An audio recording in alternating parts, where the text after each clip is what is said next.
Thank you and welcome to the show this morning. The topic this morning is cancer, and we're fortunate to have with us this morning to talk about cancer Dr. William H. Hughes, a cancer specialist from Summit Columbia Medical Center in Hermitage, Tennessee.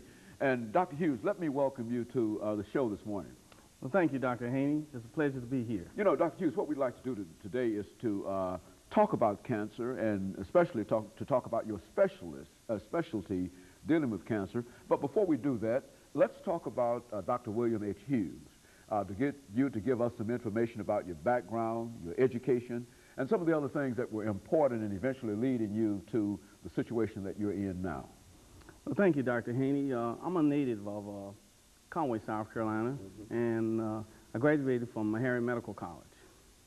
There I went into general surgery at Michigan State in Flint, Michigan, and I did my urological training at St. Vincent Health Center and Hammond Medical Center, which are both located in Erie, PA, and part of my training also was at Roswell Memorial Park Institution in Buffalo, New York, and Children's Hospital in Buffalo, New York. And so you've been involved in medicine since graduation, in terms of specializing since graduation. That's right, Dr. Haney. From Meharry Medical College. Right. You know, Dr. Hughes, what we'd like to do is to talk about cancer, the topic this morning, and to really get you to give us sort of the layman type of information that we need, which is to say that everybody is familiar with cancer and whatnot, but in terms of identifying and describing cancer and et cetera, let's do that before we get into your specialty, which is prostate cancer. Let's talk about cancer as an issue this morning. Well, in a layman's term for cancer, I would like to describe it as a little part of you die each day. And a couple of examples of that would be, for most of the audience out there, would be things that shed rapidly. Examples are your hair, which is a quick turnover, and also your skin. If you can sort of focus on that, the shedding mechanisms of everything evolving around your hair, your skin, you lose a little bit every day. So for some reason, and we're not really sure in the medical literature, that what makes cells go awry and makes them act different from their normal population.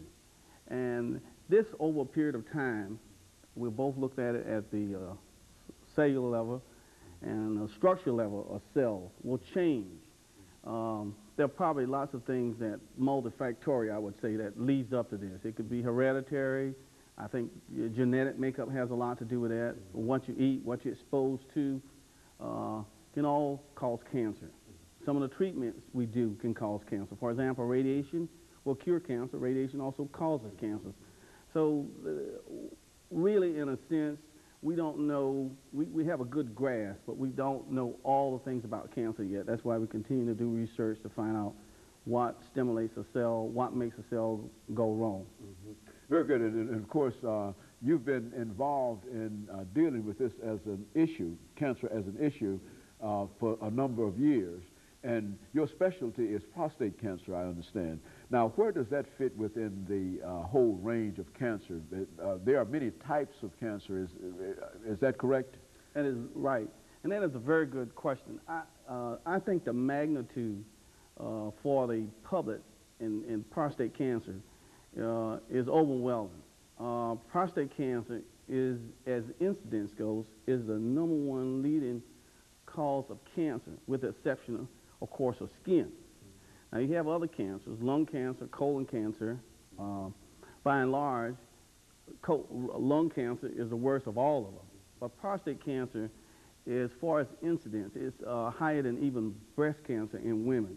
So the magnitude of that is paramount, and especially when it comes to the African-American male, because we have the highest incidence of prostate cancer than any race in the world. Now, why would that be true?